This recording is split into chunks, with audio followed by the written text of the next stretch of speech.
Hi everybody, today we're looking at graphing polynomials. So we're going to take this polynomial right here and we're going to find everything about it that we can, and then we're going to put all of this information on the graph and come up with one nice coherent picture. The polynomial is f of x equals -2 times the factor x minus 1 squared times the factor x plus 2. First of all, let's look at end behavior. End behavior is what happens way out to the right and way out to the left.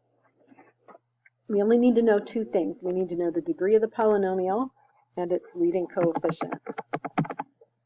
The degree of this polynomial, you probably don't want to multiply the whole thing out. We can figure out the degree without doing that. It just makes extra work. So let's see, I have x minus 1 squared. I'm just going to think if I multiplied that out, I would have an x squared in there somewhere. So there's x squared. That's 2.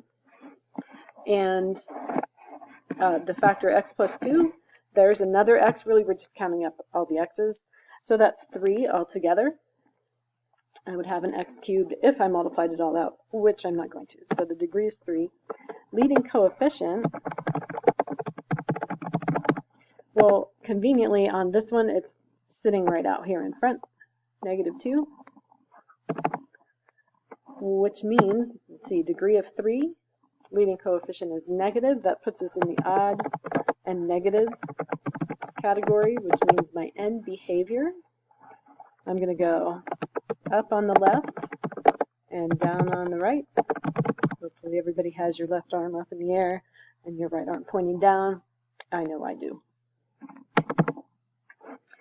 Now that we know what's going on in the ends, let's see what's going on in the middle. Turning points is how many times the graph turns around, changes from increasing to decreasing or vice versa. That's, I can have at most one less than the degree. Well, the degree is 3, we already know. One less than that, I'm going to have at most 2 turning points, at most 2 places where the graph changes, increasing and decreasing. What else is going on in the middle? Here, let's find some points. The y-intercept. We're going to find in the usual way, which is by setting x equal to 0. Here's my function, and I'm going to set x equal to 0 everywhere there is one. There's one. I'm looking for f of 0. There's an x, it's 0. There's another x, it's 0. Let's see what that gives us. -2 is the leading coefficient. That's still -2. 0 minus 1 is -1, and I'm going to square that. -1 squared is, say it with me, +1.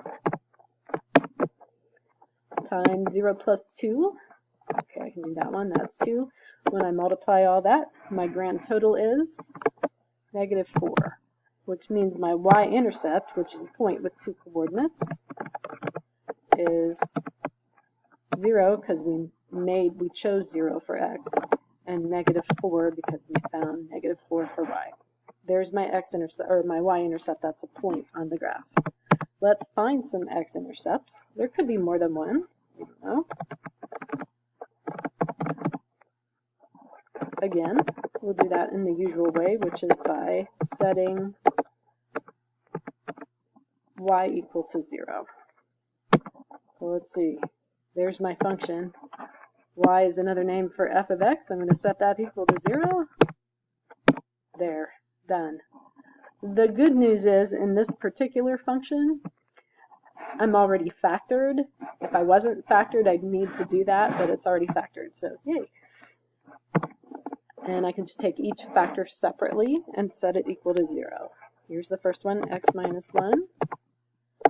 Set that equal to 0 and solve. This typing thing does that. It gives me extra numbers that I didn't ask for, but that's okay. We'll go with it.